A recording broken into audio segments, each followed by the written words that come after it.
Լրագիրը զրուցել է ադրբեջանագետ Գրիգորի Այվազյանի հետ։ Նիկոլ Փաշինյանը խոսեց Արցախում բնակված ադրբեջանցիների նրանց վերադարձի մասին, ընդհանրապես ինչպես է գնահատում այդ հայտարարությունները։ Առաջին հերթին պետք է բարձրացնել այն հարցը, որ Ադրբեջանի ներկայիս տարածքում բնիկ հայկական բնակչություն կար եւ ցեղասպանության ընթացքում դուրս մղվեցին այդ տարածքներից։ Այն է Կարդմանք աշխարհը, Հյուսիսային Արցախը, Բուն Աղվանքը, Բաքու քաղաքը, Գանձակը, Սումգայիթը եւ այլն։ Այսինքն, եթե մենք խոսում ենք լղի մի տարածքում ադրբեջանցիների բնակչության մասին, պետք է նաև խոսենք ընդհանրապես ամբողջական համադաշնային հանրապետության տարածքում ապրած հայ բնակչության մասին, որտեղ հայությունը երկու տիտղոսակիր ժողովուրդներից մեկն էր պաշտոնապես։ Հայոց լեզուն ուներ որոշակի կարգավիճակ հանրապետության տարածքում, նաև խորհրդային Ադրբեջանի Գերագույն խորհրդի նախագահի տեղակալը հայ էր, ինչը սահմանադրությամբ էր ամրագրված։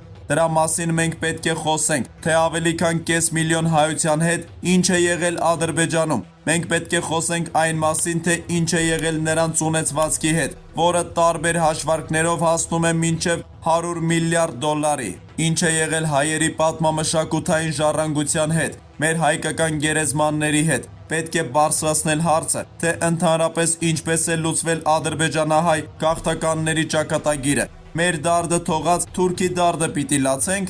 Արցախի տարածքների դեօկուպացիայի մասին հարցերին իշխանությունների կողմից հստակ պատասխան չի տրվում։ Ինչ պետք է անել այդ ուղղությամբ։ Իհարկե, մենք պետք է խոսենք դեօկուպացիայի մասին, բայց խոսելով չէ, պետք է գործել։ Ոչ ոք չի չեղարկել Մինսկի խումբը։ Հայկական կողմից պետք է բարձրացվեն այդ հարցերը։ Մենք պետք է ունենանք մեր օրակարգը։ Ադրբեջանն իր օրակարգն ունի եւ անընդհատ պաշտպանում է իր շահերը։ Թուրքիան նույնպես ունի իր օրակարգը։ Հիշում եք Չավուշօղլուն ինչ ասաց։ Ասաց. հայեր, մոռացեք, որ առանց նախապայմանների ինչ որ բան կստորագրենք։ Պետք է ճանաչեք Թուրքիայի ու Ադրբեջանի տարածքային ամբողջականությունը, ներառյալ Արցախը։ Հրաժարվեք ցեղասպանության հետապնդման հարցից եւ հայ դատի մասին պետք է մոռանաք։ Արդյոք դա ընդունելի է մեզ համար, թե ոչ։ Նիկոլ Փաշինյանը հայտարարել է, որ ուսումնասիրում են ԽՍՀՄ տարիների տարբեր քարտեզներ եւ շեշտադրում է արել հենց 1970-ականների քարտեզներին։ Ավելի վաղ նա ասել էր, որ Ռուսաստանն առաջարկել է հիմք ընդունել հենց 1970-ականների քարտեզները։ Սա ինչ վտանգ է պարունակում։ Խորհրդային ժամանակահատվածի քարտեզները վարչատարածքային, այսինքն ներքին միավորների սահմաններ են, ոչ թե պետական սահմաններ։ Այս սահմանները բազմիցս փոփոխությունների են ենթարկվել։ Պետք է նաև չմոռանալ այն, որ Ադրբեջանն ինքը, երբ դուրս էր գալիս ԽՍՀՄ կազմից, հրաժարվեց ադրբեջանական ԽՍՀ-ի իրավահաջորդ լինելուց, այդ թվում սահմաններից, այդ թվում Արցախից, անգամ Նախիջևանից։ Հիմա երբ Ադրբեջանն ինքը հրաժարվեց այդ տարածքներից, մենք ինչ ենք ուզում անել։ Ճանաչել, եթե մենք գնանք սահմանազատման ու սահմանագծման, կստացվի, որ մենք օրինականացնում ենք Մոսկվայի ու Կարսի պայմանագրերը, հրաժարվում ենք Սևրի պայմանագրից, հրաժարվում ենք Հայդատից, հայոց ցեղասպանության միջազգային ճանաչման գործընթացի վրա որևէ կերպ ազդեցությունից։ Թուրքիան ու Ադրբեջանը դա են հետապնդում։ Տեսել եք Հադրութում Ալիևի ելույթը։ Նա ասել է. Հայաստանը չունի բանակ եւ կարիք չունի բանակի։ Ուղղակի մեր հողում գտնվելով նա այդպիսի լկտիություն է իրեն թույլ տվել։ Եթե մարդը պատերազմի է պատրաստվում ու բաց հայտարարում է այդ մասին, եւ մենք պատրաստվում ենք խաղաղության այդպիսի մարդկանց հետ, արդեն ինչպես ասում են, պատմությունը թող դատի։ Մինչ Հայաստանի արտաքին քաղաքական ինտրիգը պտտվում է հայ-թուրքական սպասվելիք երկխոսության ու Նիկոլ Փաշինյանի վերջին ասուլիսում հնչած աղմկահարույց հայտարարությունների շուրջ, ուշագրավ եւ շատ ավելի լուրջ զարգացումներ են տեղի ունենում տարածաշրջանային խորհրդատվական 3+2 ձևաչափի կամ միգուցե 3+3 ձևաչափի շուրջ։ Վերլուծաբանների կարծիքով, սա տարածաշրջանի աշխարհաքաղաքական քարտեզի ուրվագծման ամենաթեժ փուլերից մեկն է, որում Մոսկվան որպես հարավկովկասյան առաջատար խաղացող սկսում է զիջել իր դիրքերը։ Սա վերջին տարիների ընթացքում այն բացառիկ ժամանակաշրջանն է, երբ աշխարհի շատ ավելի մեծ քաղաքական խաղացողների ուշադրությունը տարածաշրջանային զարգացումների վրա է։ Էրդողանի հնգակողմ պլատֆորմի հաջորդ հանդիպման վայր է հայտարարվել Անկարան, սակայն Անկարան ուղղակիորեն, Մոսկվան անուղղակիորեն շարունակում են ջանքերը Թբիլիսիին պլատֆորմ ներքաշելու ուղղությամբ։ Թուրքական մի շարք աղբյուրների համաձայն Վրաստանի վարչապետը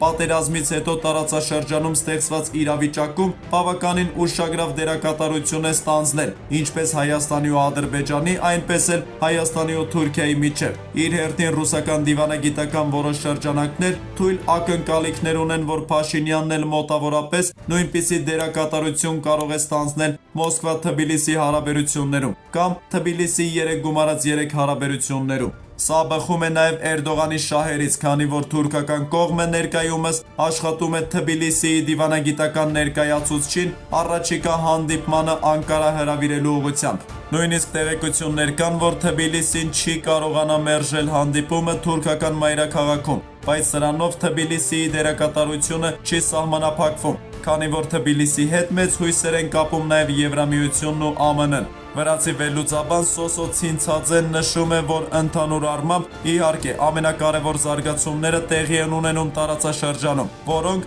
առանձին երկրների համար նոր իրավիճակներ են ստեղծում։ Խոսքը նաև Հայաստանի մասին է։ Ըստ նրա, եթե Հայաստանը չերկխոսի Թուրքիայի հետ, ապա չի կարող միանալ տարածաշրջանի մեծ պրոյեկտներին, որոնք ունեն գլոբալ աշխարհաքաղաքական հովանավորներ եւ գլոբալ նպատակներ։ Վրաստանը մերժել է մասնակցել 6-ակողմ պլատֆորմի աշխատանքներին ու հակված եմ կարծել, որ այդ դիրքորոշումը ապահովվելու է բոլոր այն հանդիպումների վերաբերյալ, որոնց մասնակցում է Ռուսաստանը, բայց իրավիճակի բարդությունը կայանում է նրանում, որ մասնակից մյուս բոլոր երկրների հետ Վրաստանն ունի լավ հարաբերություններ։ Ավելին, Վրաստանը հայտարարել է, որ Հայաստանի ու Ադրբեջանի հետ տարածաշրջանային ապաշրջափակման գործընթացներում մասնակցելու է։ Խաղաղության նախաձեռնություն էր ներկայացրել Ղարիբաշվիլին ՄԱԿ-ի ամբիոնից, այսինքն 3-ի ձևաչափով համագործակցության հնարավորություն կա, գուցե այս ձևաչափի ուղղությամբ ջանքեր լինեն։ Եվ դեռ պարզ չէ, թե Վրաստանն ինչ կերպ պետք է մասնակից դառնա այդ 5-ի քննարկումներին, քանի որ այդ պլատֆորմի շրջանակներում քննարկվելու են տարածաշրջանային կոմունիկացիաները։ Այս ամենից Վրաստանը չի պատրաստվում դուրս մնալ, ավելին, Վրաստանը բավականին համարձակ է զգում, քանի որ այսօր էլ տարանցիկ հաբ է տարածաշրջանում։ Տարածաշրջանում միակ երկիրն է, որն ունի լավ, սերտ հարաբերություններ ԱՄՆ, Եվրամիության, ՆԱՏՕ-ի հետ, եւ առանց Վրաստանին շրջանցելով հնարավոր չէ լուրջ ծրագրեր քննարկել, ասաց Ցինցաձեն։ Նրա կարծիքով ներկայումս զարգացումները կենտրոնացել են Հայաստանի շուրջ, որովհետև Հայաստանն է, որ ունի փակ սահմաններ իր հարևանների հետ, որի պարագայում ապաշրջափակում հնարավոր չէ, եւ այս իրավիճակը տարածաշրջանային տարաձայնություններով, միջադեպերով շարունակվելու է, քանի դեռ այս խնդիրները չեն լուծվել, որպեսզի դրանից հետո սկսվի նոր պատկերի ձևավորումը։